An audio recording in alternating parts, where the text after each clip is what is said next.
네, 여러분 날이 참 많이 덥습니다. 본당 안도 좀 더운데요. 우리 성령의 뜨거운 열기로 이 더위를 이겨내시는 여러분 되시기를 기도드립니다.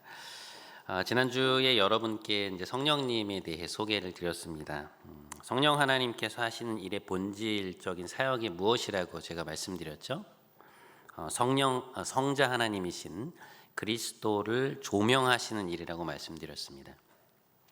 우리 안에서 주님의 십자가와 부활 그리고 그 구원의 의미를 깨닫게 하시고 성자 하나님에 대한 우리의 헌신과 사랑이 깊어지게 하시는 것, 우리 안에서 예수님께서 높아지도록 하시는 것이 성령님이 하시는 일의 핵심이라고 말씀드렸습니다. 이 시대의 교회들 속에 수많은 성령 사역들이 있는데요. 여러분, 그 사역이 진짜인가 아닌가를 분별하시려면 딱 한 가지를 보시면 됩니다. 예수 그리스도께서 높아지고 있는가? 그것을 통해, 그 사역을 통해 주님께서 우리 안에 더 깊게 그리고 더 진하게 다가가고 계시는가? 그것이 그 사역이 성령님으로부터 온 것인지 아닌지를 구분하는 가장 중요한 기준이 되고 있습니다. 자, 이런 맥락에서 볼 때 성령께서 예수를 믿고 구원을 얻게 된 우리 안에서 우리가 하나님 나라에 갈 때까지 이 땅에서 행하시는 가장 궁극적인 일은 무엇일까? 그것은 우리가 주님을 닮아가도록 하시는 것입니다. 그러니까 우리가 그분을 높이는 것을 넘어서 그분을 닮아가도록 하심으로써 주님과 완전한 합의를 이루도록 하시는 것이죠. 그것이 성령께서 궁극적으로 우리를 이끌고자 하시는 방향입니다. 갈라디아서 4장 19절에 보면 사도 바울이 갈라디아 교회의 회중을 향해 이런 기도를 드리는 것을 볼 수 있습니다. 나의 자녀들아, 너희 속에 그리스도의 형상을 이루기까지 내가 다시 너희를 위하여 해산하는 수고를 하노니. 이 구절은 바울이 갈라디아 교회의 교인들을 바라보면서 궁극적인 목표 삼았던 것이 무엇인지를 우리에게 잘 보여주고 있습니다. 그들을 돌보면서 그가 가장 우선순위에 두었던 것은 무엇이었는가? 그들 안에 그리스도의 형상이 이루어지는 것이었습니다. 자, 이게 무슨 말일까요? 그들의 내면이 온전히 주님을 닮은 사람들로 변화되어 가기를 소망했던 것입니다. 여기서 우리가 주목해 볼 단어가 형상이라는 단어인데요. 여러분, 이 단어 어디서 들어본 것 같지 않으세요?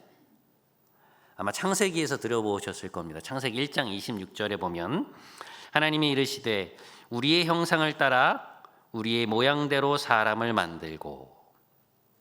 창세기 1장에서 하나님이 인간을 창조하실 때 사용하셨던 용어가 바로 이 형상이라고 하는 용어입니다. 이것을 보면 형상이라는 말은 창조와 관련된 용어라는 것을 우리가 알 수 있어요. 갈라디아 교인들 안에 그리스도의 형상을 이루려고 한다는 이 바울의 말 속에는 무엇이 전제되어 있는가? 그들이 새로운 창조물이라고 하는 이 새 창조의 문맥이 거기에 깔려 있는 것입니다. 자, 제가 지난 시간에 이 새 창조에 대해서 말씀드리면서 한 가지 그림을 보여드렸는데요. 한번 보실까요? 자, 주님께서 십자가 사역을 통하여 우리를 구속하셨을 때 그것은 구원의 시작이기도 하지만 새 창조의 시작이라고 제가 말씀을 드렸어요. 그렇죠? 창조와 타락 이후에 인간을 구원해 내신 그 사역을 새 창조의 관점으로 볼 수 있다는 것이죠. 이런 것을 생각할 때 우리가 유의해야 될 것은 무엇입니까? 그러나 그것이 구원의 끝은 아니라는 사실입니다. 아직 끝은 오지 않았고 주님의 재림까지 우리는 새 창조의 과정 아래에 있게 된다는 것이죠. 자, 그런데 이 땅에서 살아가게 되는 이 과정 안에서 우리가 맞닥뜨리게 되는 것이 무엇이냐? 여전히 살아있는 우리의 죄의 본성이에요. 구원은 받았지만 내 몸에 배어있는 죄의 습관이 우리에게 남아서 영향을 미친다는 것입니다. 그것을 우리 이제 죄의 관성이다라는 말로 표현해 볼 수 있는데요.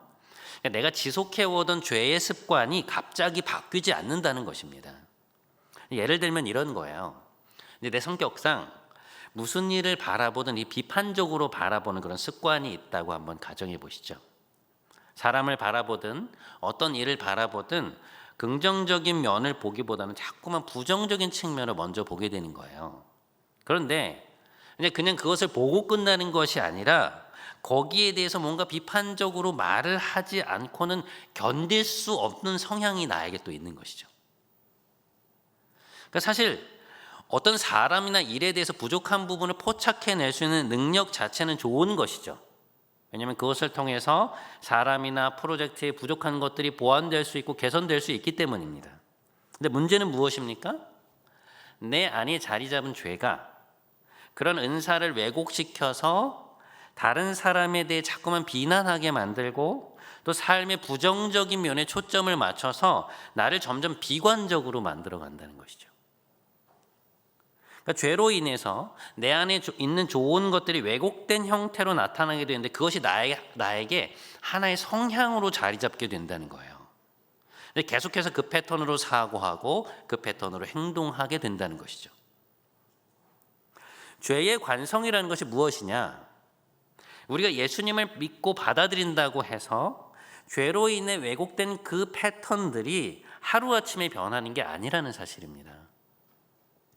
그러니까 그 사람이 예수님을 자신의 구원자로 받아들였다고 해서 막 갑자기 모든 것을 거리낌 없이 수용하게 되고 자기 성향이 갑자기 긍정적이고 낙관적으로 바뀌는 게 아니라는 사실이에요. 무엇입니까? 구원의 시작점으로부터 시작해서 여기서 출발해서 변화되어가는 과정이 우리 안에 필요하다는 것입니다. 자, 그림을 한 번만 다시 한번 보여주시죠. 자, 우리가 저 새 창조의 과정 안에 있다는 말은 무엇인가? 우리 안에 계신 성령님으로 인해서 우리 안에 자리 잡고 있는 죄의 영향력이 점점점 사라져가고 우리의 내면이 점점 그리스도의 내면으로 바뀌어 간다. 그 성화의 과정으로 들어간다는 말이에요. 여러분, 예수님이 승천하시고 나서 그 이전과 그 이후에 그리스도인들의 삶에서 달라진 게 무엇입니까? 성령님이 오셨다는 것이죠. 그러니까 예수님이 이 땅에 계실 때도 우리 곁에는 계셨어요. 그렇지만 우리 내면에 함께 계시지는 않았습니다. 우리의 내면에서 매 순간 우리를 가르치시고 말씀을 생각나게 하시고 죄를 이길 수 있는 힘을 주시진 않았어요. 그런데 이제 신약 시대에 와서 어떻게 된 것입니까? 성령 하나님이 우리에게 오신 거예요. 성령님이 우리의 심령에 임재하셔서 우리 내면에 하나님의 율법을 새기시고 가르치시고 그렇게 살 수 있도록 실제적인 힘을 주신다는 것이죠. 그것을 통해서 성령께서 우리 안에 이루려는 목표는 무엇인가? 우리를 그리스도를 닮은 형상, 하나님을 닮은 형상으로 만들고자 하신다는 것이죠.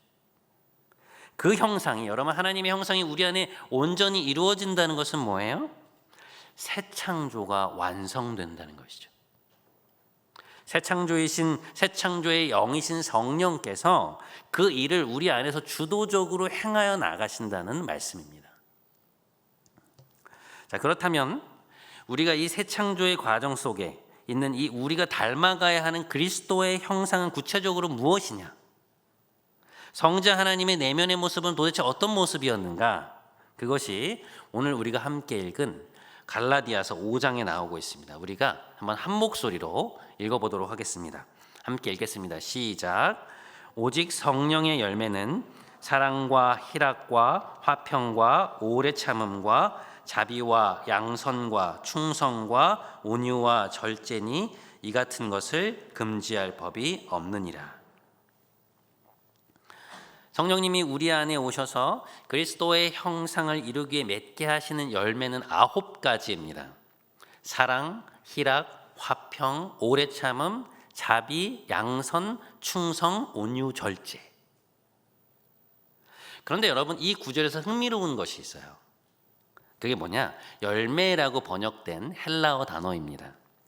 이 카르포스라고 하는 이 열매라고 하는 이 헬라어 단어가 여기에서 복수가 아닌 단수로 되어 있어요. 이제 이게 주목해 볼 만한 부분인데요. 여러분, 헬라어는요, 이 격변화를 비롯해서 그 단어의 성, 남성이냐 여성이냐, 그리고 수, 단수냐 복수냐를 상당히 까다롭게 구분하는 언어예요. 근데 그래서 그것에 따라서 동사의 모양이 달라집니다. 그런데 여기에서 사도 바울이 9가지의 이 목록을 제시해 놓고서는 성령의 열매들은 이라고 쓰지 않고 성령의 열매는 이라고 쓰고 있다는 것이죠.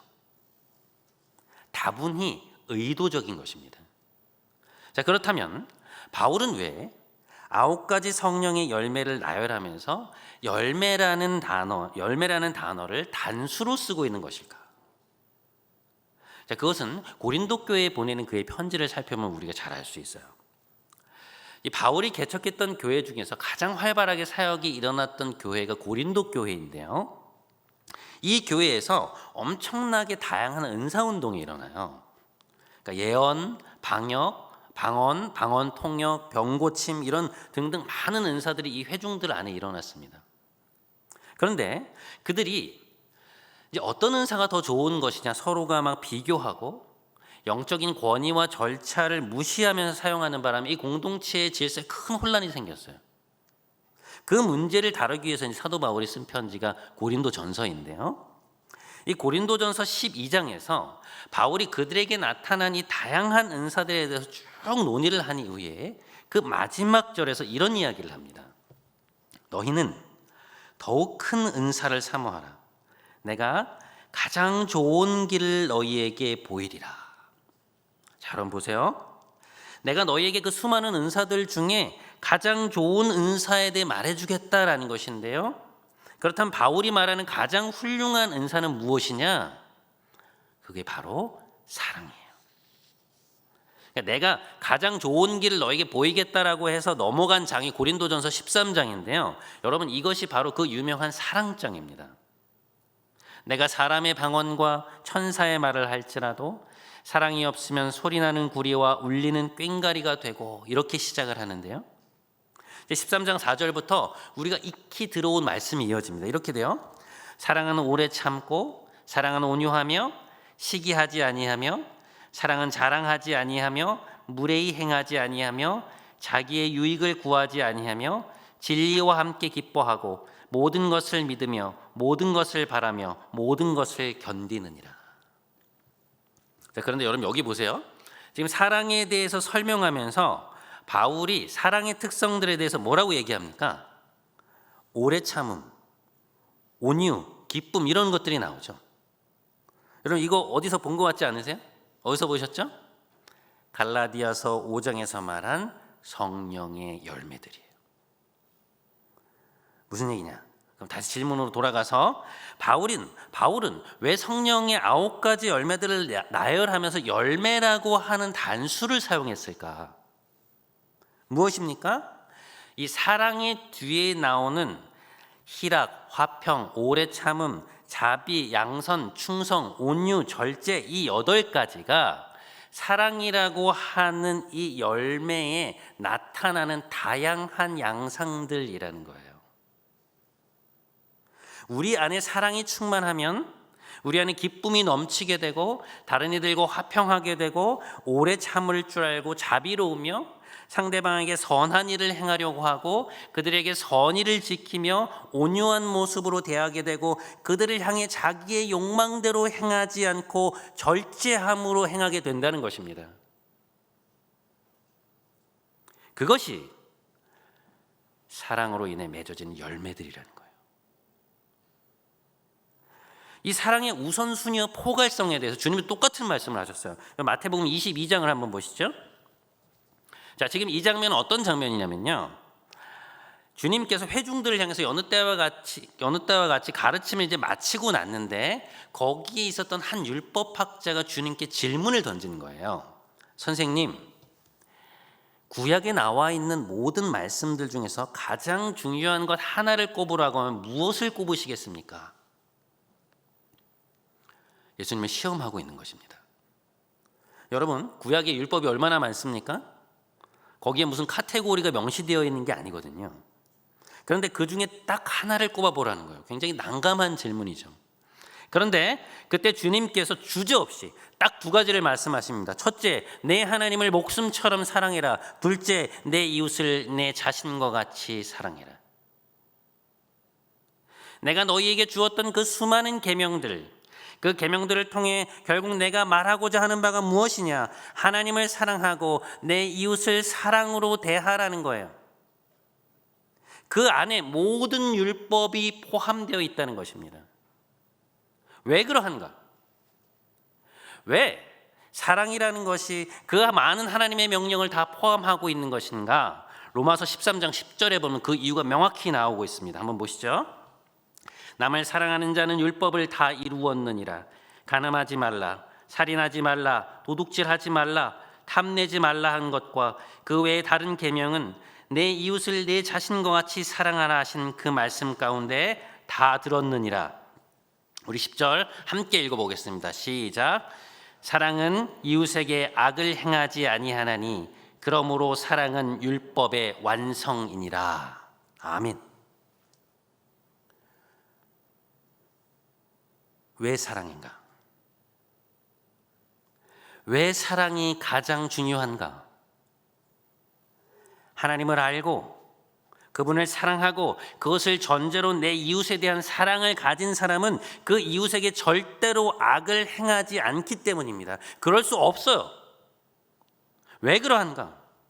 사랑이라는 것의 본질이 상대방의 선을 향한, 상대방의 진정한 잘됨을 향한 나의 굳건한 의지이기 때문에 그렇습니다.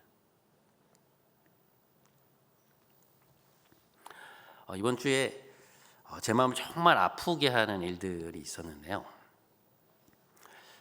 어떤 군대 안에서 상사의 반복되는 성추행 때문에, 그리고 그것이 부대 안에서 제대로 처리되지 않고 오히려 조직적인 은폐와 회유로 인해 힘들어하던 한 자매가 스스로 목숨을 끊었지 않습니까? 근데 제가 그 기사를 조금 뒤늦게 접했는데 너무너무 마음이 아픈 거예요. 얼마나 힘들었을까? 그 일련의 사건들이 자신 안에서 얼마나 용납이 안 되고 견디기 힘들었으면 혼인신고를 마친 날 그런 선택을 했을까? 제가 이 언론들의 기사를 읽는데 제 심령에 너무 큰 그 탄식과 슬픔이 일어나는 것이었습니다. 그래서 책상에서 내려와서 방바닥에 무릎을 꿇고 이 세상의 악과 또 우리 안에 있는 이 죄에 대한 깊은 탄식과 회개의 기도를 드리게 되었어요. 그런데 며칠 뒤에 육군에서 그와 비슷한 또 다른 일들이 있었다는 기사가 뜨고, 어제는 엄마와 남자친구의 그 폭행으로 인해서 5살 난 아이에게 뇌출혈이 일어났다는 그런 기사를 접하면서 제가 정말 눈물이 나더라고요. 도대체 인간의 악이 왜 이렇게 깊은가? 도대체 인간의 죄가 왜 이렇게 깊은가? 탄식이 제 안에서 나오는 거예요. 여러분, 제가 지금껏 사는 동안 때로 이 감당할 수 없는 인간의 악을 대면하고 경험하면서 깨닫게 된 것이 하나 있어요. 그게 뭐냐? 그 악의 뿌리 속에는 인간의 사랑 없음이 있다는 거예요. 인간의 내면에 내가 대하고 있는 그 존재에 대한 진정한 사랑이 없기 때문에 오직 자기 자신에 대한 왜곡된 사랑만이 있기 때문에 그런 일들이 벌어진다는 것이죠. 그게 인간이 갖고 있는 죄의 본질이에요. 여러분, 죄라는 것이 무엇입니까? 인간이 하나님을 인정하지 않는 거예요. 하나님의 존재를 인정하고 그분을 사랑해야 나와 더불어 살아가는 다른 존재들의 귀함을 알고 내 욕망에도 선과 악이 있다는 것을 알아서 그분의 말씀을 따라 절제할 수 있는 것인데, 하나님을 제쳐두고 내가 그 자리에 내가 하나님이 되어 앉아있으니 어떻게 되는 것입니까?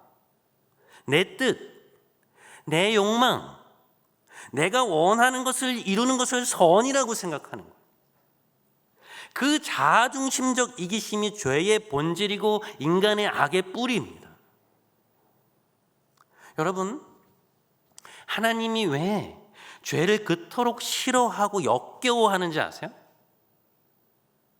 왜 인간의 죄가 하나님의 그 거룩한 진노를 격발시키는지 아세요? 그것이 하나님이 자신의 형상대로 창조하신 아름다운 인간을 말할 수 없는 수준으로 망가뜨리기 때문에 그래요. 왜 주님은 십자가를 지시기 전날 밤 그렇게 힘들어 하셨을까? 저는 사실 한동안 겟세마네 동산의 그 주님의 기도가 이해가 되지 않았어요. 아니, 공생의 기간 내내 그토록 당당하셨던 주님께서, 자신이 십자가에 죽어야 그 사역이 마무리된다는 걸 알고 계셨던 주님께서 돌아가시기 바로 전날, 뭐가 그렇게 두렵고 힘들어서 그 잔을 내게서 옮겨달라고 탄식하며 기도하셨던 것일까? 왜 내 마음이 심히 고민되어 죽게 되었다는 그런 말씀을 하셨을까? 저는 그 지점이 한동안 이해가 안 됐거든요. 근데 제가 살면서 이 인간의 죄가 뿜어내는 그 감당할 수 없는 악을 경험하면서 알게 됐어요. 주님이 그토록 힘들어 하셨다는 것은 자신이 십자가에서 짊어져야 하는 그 인간의 죄에 대한 하나님의 맹렬한 진노 때문이었어요. 주님께서 대신 지신 그 인류의 죄에 대한 성부 하나님의 맹렬하고도 거룩한 진노, 십자가 위에서 견뎌내야 하는 그 엄중한 심판의 자리, 성부 하나님께 도저히 가까이 갈 수 없는 그 단절과 분리의 자리가 주님께 감당이 안 되셨다는 거예요. 인간의 죄가 얼마나 깊고 무거운지 주님은 알고 계셨던 것입니다. 여러분, 우리가 인간이 자신의 죄에 대한 책임을 하나님 앞에서 져야 되잖아요. 그 길은 죽음밖에 없어요. 다른 길이 없습니다. 그래서 주님이 십자가를 지신 거예요. 우리가 받아야 하는 죽음이라는 형벌을 대신 받으신 것입니다. 하나님의 존재를 거부하고 죄로 물들어 있는 인간 안에는 여러분, 사랑이 존재하지 않아요. 다른 이들을 조건 없이 사랑할 수 있는 사랑, 그 아가페적인 사랑이 우리에게는 없습니다. 우리 안에 있는 사랑은 조건적인 사랑이에요. 남녀 관계에서도, 친구 사이에서도 우리가 그 사람을 사랑하는 데는 이유가 있어요. 그 사람이 나를 사랑해주고 좋아해주기 때문에, 저 사람이 내가 좋아하는 어떤 면을 갖고 있기 때문에, 나와 어떤 면이 잘 맞기 때문에, 그렇기 때문에 사랑하고 잘 대해주는 것이죠. 나와 잘 맞지도 않고 내가 좋아하는 타입도 아니고 대화도 안 되고 뭐만 하면 나에게 거슬리는데 내가 어떻게 그 사람을 사랑하고 좋아할 수 있습니까? 여러분, 가족 간의 사랑도 마찬가지 아닌가요? 부모가 나의 기준과 욕심으로 자녀를 대할 때가 얼마나 많으며, 자녀 역시 자신의 상황에 따라서 부모에게 냉랭하게 대하거나 이기적으로 대할 때가 얼마나 많습니까? 형제 자매끼리도 말만 가족이지 오히려 친구가 가족보다 나을 때가 얼마나 많아요. 여러분, 우리 안에는요, 하나님이 보여주신 이 무조건적인 사랑, 아가페적 사랑이 없어요. 우리가 가지고 있는 것은 어찌 보면 내 본의적인 그런 조건적 사랑이에요. 이런 우리 안에 아가페적인 사랑이 생겨날 수 있는 유일한 움직임은 어디서부터 시작되느냐? 그것은 하나님으로부터 시작되는 거예요. 우리가 아직 죄인 되었을 때 그리스도께서 우리를 위하여 죽으심으로 하나님께서 우리에 대한 자기의 사랑을 확증하셨느니라. 하나님이 세상을 이처럼 사랑하사 독생자를 주셨으니 이는 그를 믿는 자마다 멸망하지 않고 영생을 얻게 하려 하심이라. 사랑은 여기 있으니 우리가 하나님을 사랑한 것이 아니요 하나님이 우리를 사랑하사 우리 죄를 속하기 위하여 화목제물로 그 아들을 보내셨음이라. 여러분, 우리 안에 아가페적 사랑이 자리 잡을 수 있는 유일한 길은 하나님이 우리에게 보여주신 그 사랑을 받아들이는 일이에요. 그런데 세상에선 찾아볼 수 없는 그 사랑을 우리로 하여금 알게 하시고 깨닫게 하시고 그 사랑을 향하여 우리를 부르시는 분은 누구이십니까? 성령이시라는 거예요. 성령님은 우리 안에 우리를 위해 독생자를 내어주신 그 성부 하나님의 사랑과 우리를 위해 자신을 십자가에 내어주신 성자 하나님의 사랑에 대해 알게 하시고 느끼게 하시고 그 사랑을 우리에게 부어주십니다. 아, 이런 사랑이 존재하는구나. 이런 사랑이 나에게 주어진 것이로구나. 그 사랑을 깨닫게 하시고 그 사랑을 향해서 우리가 발돋움하게 하세요. 주님의 십자가 사건이 아들을 아끼지 아니하시고 우리를 위해 내어주신 그 사랑이 나를 위한 것이라는 걸 온전히 깨닫게 되면 여러분, 우리는 하나님을 사랑하지 않을 수 없어요. 이것이 첫 번째 움직임이에요. 이것과 더불어서 일어난 두 번째 움직임은 무엇이냐?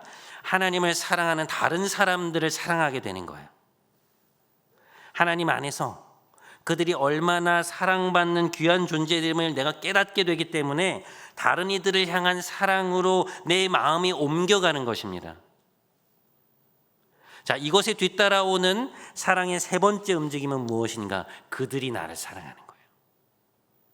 그들에게 있어서도 나 역시 하나님께 존귀한 자이고 사랑받기 위해 태어난 자이기 때문에 하나님의 사랑에 감화된 그들도 나를 사랑하는 것이죠. 그것을 통하여서 사랑의 공동체가 형성이 되는 것입니다. 이 사랑의 움직임을 그림으로 표현해 보면 이렇게 돼요. 하나님이 나를 사랑하시고 그 사랑에 감화된 내가 하나님을 사랑하고 동시에 다른 사람을 사랑하게 되며 그들도 나를 사랑하게 되기에 사랑의 공동체가 형성되는 거예요. 그러면 그 이후에 이 사랑의 공동체는, 이 사랑의 공동체의 일원인 나는 어떻게 될까요? 공동체 안에서 하나님으로부터 시작된 이 충만한 사랑을 경험하게 되면 그 사랑이 우리를 이 하나님 없는 세상을 향해 아가페적 사랑으로 나아가도록 우리를 몰아가게 돼요. 여러분, 내면에 이 하나님 사랑을 경험한 사람들은요, 하나님이 인정되지 않는 곳에서 나타나는 인간의 사랑 없음의 양상을 아주 예리하게 분별합니다. 인간의 죄가 양산해내는 그 악을 적나라하게 보게 되고 그곳에 아가페적 사랑, 곧 정의를 기반으로 하되 악을 악으로 갚지 않고 도리어 자기 희생적 사랑을 통해 결국 선으로 악을 이겨내는 십자가라는 길을 따르게 돼요. 무력한 것처럼 보이는 그 십자가 사랑의 방식이 인간의 악의 사슬을 끊어낼 수 있는 가장 강력한 길이라는 하나님의 도를 깨우치게 되는 것입니다. 여러분, 우리 안에서 사랑이라고 하는 이 성령의 열매가 맺어져야 한다는 이야기는요, 말랑말랑한 어떤 감정에 대한 이야기가 아니에요. 하나님을 인정하지 않고 죄로 인해 왜곡된 자기 사랑 속에서 나타나는 악을 막아서는 행위예요. 이 어두운 땅에 새 창조의 일을 행하시는 성령의 사람으로 진정한 성령의 도구로 쓰임받는 것에 관한 이야기입니다. 가정에서, 공동체에서, 일터에서, 캠퍼스에서 하나님의 아가페적 사랑을 깨닫고 아버지의 나라가 오게 하소서라는 주기도문의 기도를 삶으로 살아내는 사람에 관한 이야기예요. 여러분, 마틴 루터 킹이 주도했던 비폭력 흑인 인권운동의 모습은 무엇이었습니까? 피부 색깔로 인해 사람을 사람으로 취급하지 않던 그 사랑 없음의 행위, 그 죄의 극치 속에서 선으로 악을 이겨냈던 사랑의 행위가 결국 그 쇠사슬을 끊어내는 단초 아니었습니까? 마더 테레사의 행위가 어떻게 가능했습니까?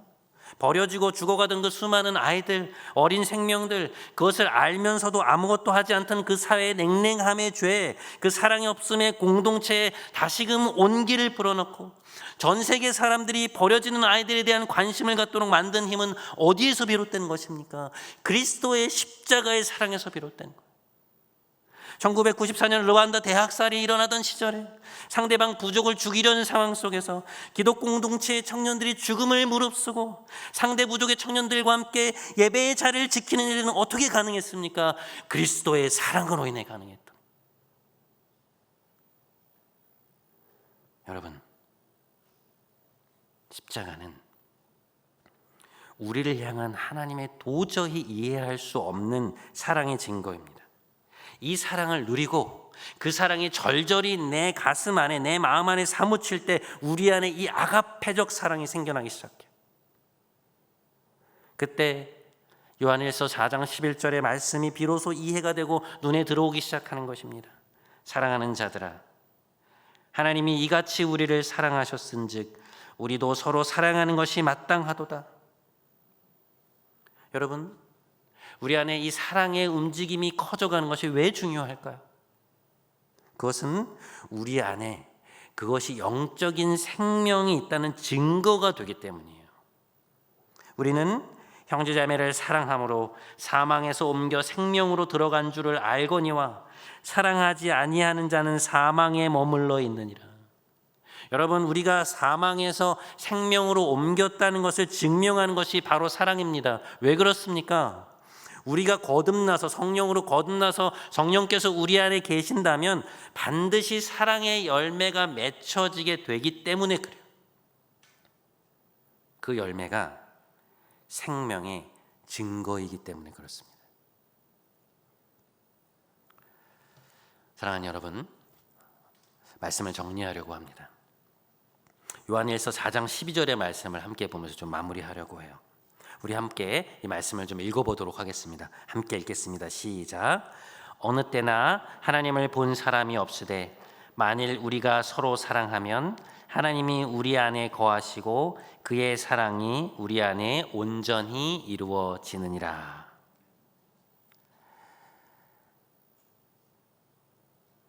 사랑이 없는 그리스도인 만큼, 신앙의 연수가 깊어져 가는데도 사랑이 많아지지 않는 그리스도인 만큼 비극적인 것은 없습니다. 그것은 우리 안에 생명이 있느냐 없느냐의 문제이기 때문에 그래요. 그럼 성령님은 우리 안에서 사랑이 자라나기를, 사랑의 열매가 맺히시기를 원하십니다. 우리 부디 여러분의 인생 속에서 성령께서 맺게 하시는 사랑의 열매가 점점 풍성해져서 성령의 열매가 가득한 진정한 성령의 사람으로 새 창조의 삶을 살아가시는 여러분 모두가 되시기를 주님의 이름으로 간절히 축원드립니다.